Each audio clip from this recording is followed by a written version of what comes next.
Bueno, en esta oportunidad vamos a hablar de la enfermedad diverticular del colon. El divertículo es una protrusión sacular de la mucosa colónica a través de la capa muscular que ocurre en áreas débiles de la pared por donde penetran los vasos sanguíneos que irrigan la mucosa y sus mucosas. El tamaño generalmente es entre 5 y 10 milímetros. La incidencia es elevada generalmente en países occidentales. En gran porcentaje esta patología es asintomática en el 80% de los casos y es tan frecuente tanto en hombres como en mujeres, y la prevalencia general, según las series, oscila entre el 12 y el 49%.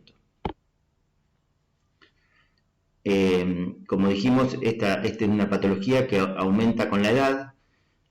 Solo el 10% aparece antes de los 40 años, principalmente en pacientes masculinos, y cuando el factor de riesgo más importante es la obesidad, pero pasados los 80 años, casi el 65% de las personas tienen divertículos.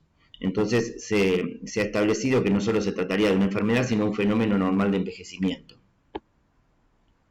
Entonces, como fisiopatogenia, los factores de riesgo para su desarrollo serían la edad avanzada y la dieta pobre en fibra, aunque también pueden nombrarse la ingesta elevada de carne, vivir en países occidentales por los factores dietarios y las enfermedades del tejido conectivo.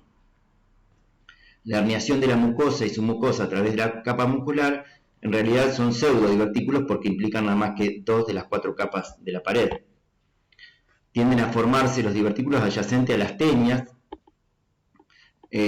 donde hay una debilidad relativa de la pared muscular en el punto donde penetran los vasos en el músculo para la vascularización de la mucosa y su mucosa, y por debajo de la unión rectosigmoidea estas tenias coalescen y por lo tanto son raros encontrar divertículos en la región rectal.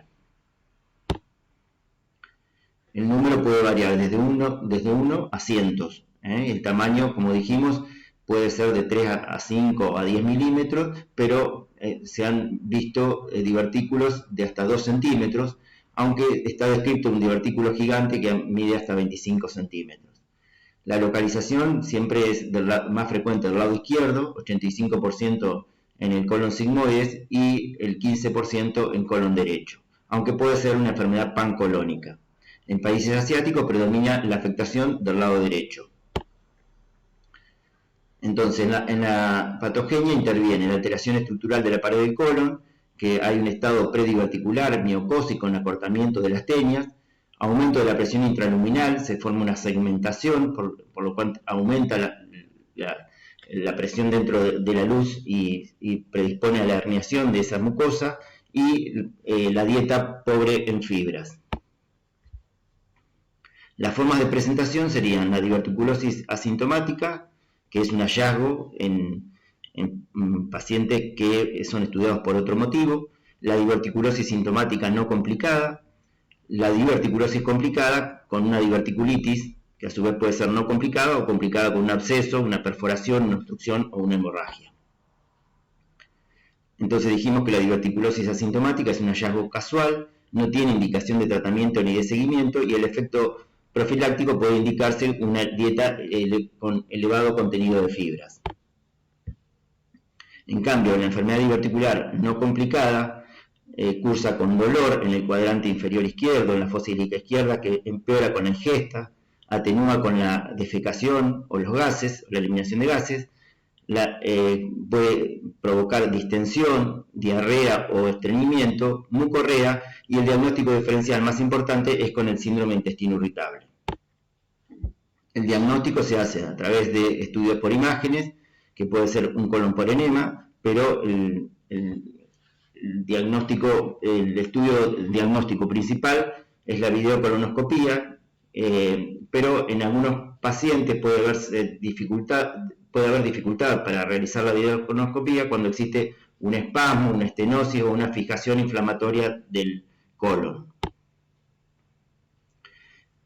El tratamiento, como dijimos, es dieta rica en fibras, y no se aconseja una intervención quirúrgica porque los riesgos de la cirugía superan los beneficios cuando la enfermedad no está complicada. Dijimos que la diverticulosis complicada implica una diverticulitis, que puede ser una diverticulitis no complicada, una diverticulitis complicada con absceso, perforación, fístula, obstrucción o hemorragia. La diverticulitis no complicada se debe a una microperforación de un único divertículo.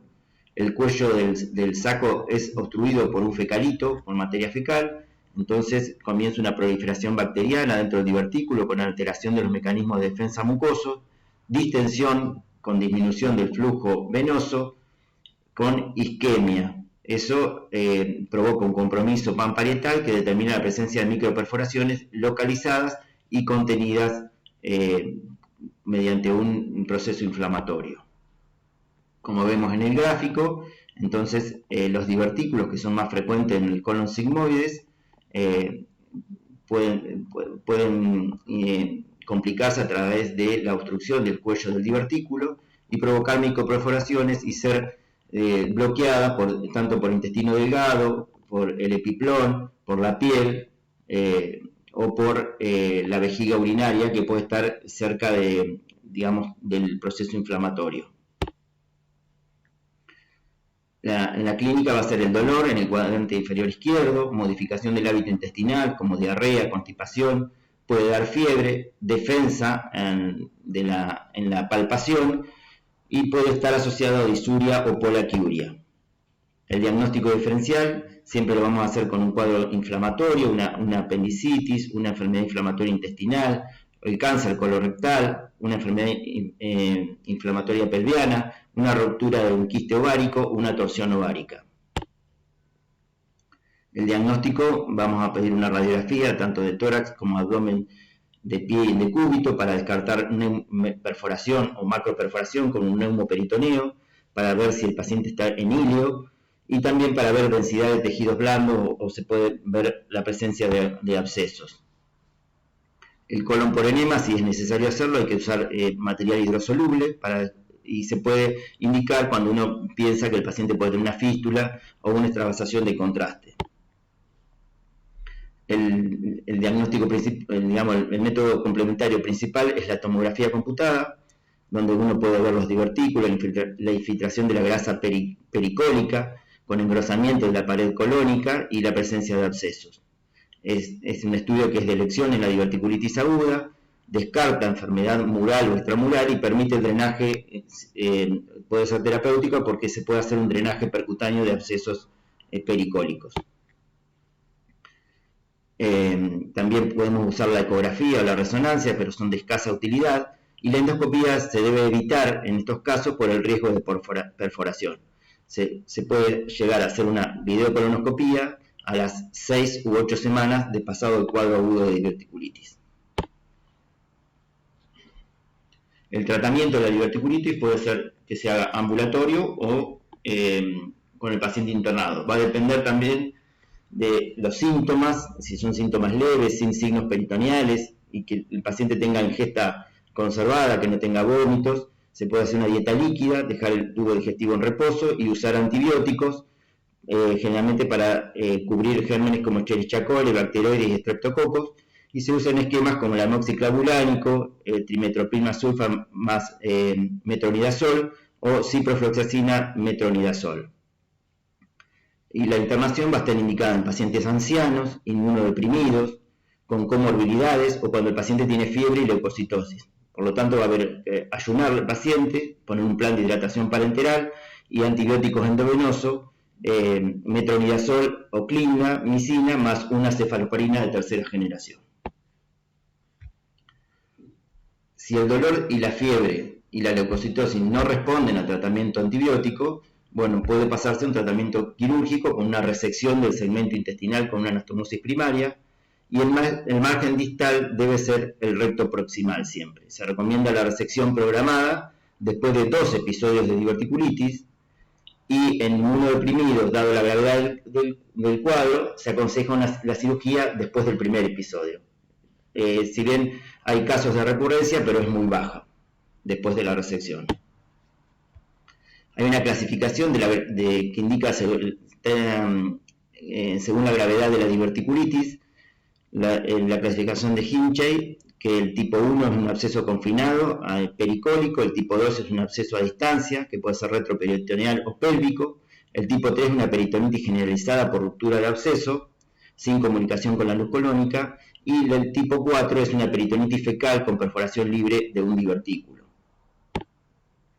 Esta sería la clasificación entonces de Hinchey, donde los estadios más bajos tienen menor mortalidad, los dos primeros alrededor del 5%, pero ya va aumentando el estadio 3 13% y el estadio 4 tiene 43% de mortalidad. El absceso se produce por la perforación de un divertículo y puede ser abscesos locales o abscesos a distancia, como dijimos. Cursa con una masa dolorosa, fiebre, leucocitosis, y si uno sospecha que el paciente puede tener un absceso, hay que solicitar una tomografía computada. El tratamiento, si el paciente está en un estadio 1 con un absceso pericólico, puede dar antibiótico, reposo intestinal y el paciente puede mejorar. En cambio, en el estadio 2, el drenaje puede estar indicado un drenaje percutáneo guiado por tomografía o bien una cirugía cuando los abscesos son multiloculados. La perforación, bueno, dijimos que todo episodio de diverticulitis se asocia a un cuadro de microperforación, pero también puede ser una macroperforación con una peritonitis, que es una urgencia quirúrgica, se debe iniciar antibióticos y se puede usar la cirugía en 2 fases, hacer un Hartmann y después una reconstrucción del tránsito o en un solo tiempo. Las fístulas, menores del 5%, de las complicaciones de la enfermedad diverticular, son raras, pero bueno, pueden ser a cualquier órgano, colovesical, colovaginal, coloentéricas, colouterinas, ureterales o colocutáneas. El tratamiento siempre va a ser quirúrgico, resección del segmento colónico afectado y reparación del órgano. La obstrucción, bueno, se puede hacer una obstrucción crónica o aguda. Cuando es crónica es por una fibrosis progresiva, por episodios reiterados de inflamación de la pared, o puede ser una obstrucción aguda por una inflamación pericólica o una compresión por absceso. Bueno, el tratamiento va a ser antibióticos, sonda nasogástrica y cirugía en obstrucción persistente o completa. Y se debe realizar la resección quirúrgica de las estenosis en las que no se puede excluir una neoplasia. A veces un plastrón diverticular crónico es indiferenciable de una neoplasia colónica, hasta que uno no lo opera y manda a analizar la pieza quirúrgica. La hemorragia es la causa más frecuente de hemorragia digestiva baja, sacando la patología orificial. Es grave en un 3 a 5% de los pacientes, es más frecuente que se origine en el colon proximal y a veces es muy difícil determinar su lugar de origen. La clínica va a ser una hematoquesia súbita, indolora, con coágulos, generalmente tiene un origen arterial, por eso son hemorragias moderadas a graves, cede espontáneamente en el 70-80% de los casos.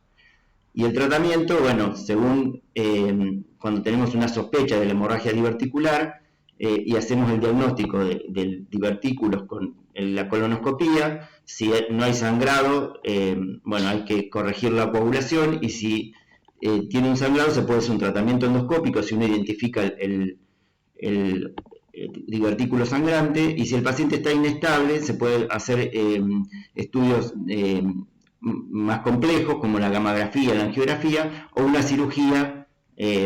Cuando el paciente no para el sangrado hay que hacer una colectomía subtotal y preservar el recto. Las indicaciones de la cirugía entonces va a ser cuando el paciente necesita múltiples transfusiones, cuando la hemorragia es refractaria, cuando el paciente está en inestabilidad hemodinámica que no responde. Se hace una colectomía parcial si se identifica el sitio de sangrado y sin una colectomía subtotal a ciegas, como decíamos, respetando el recto. Bueno, muchas gracias.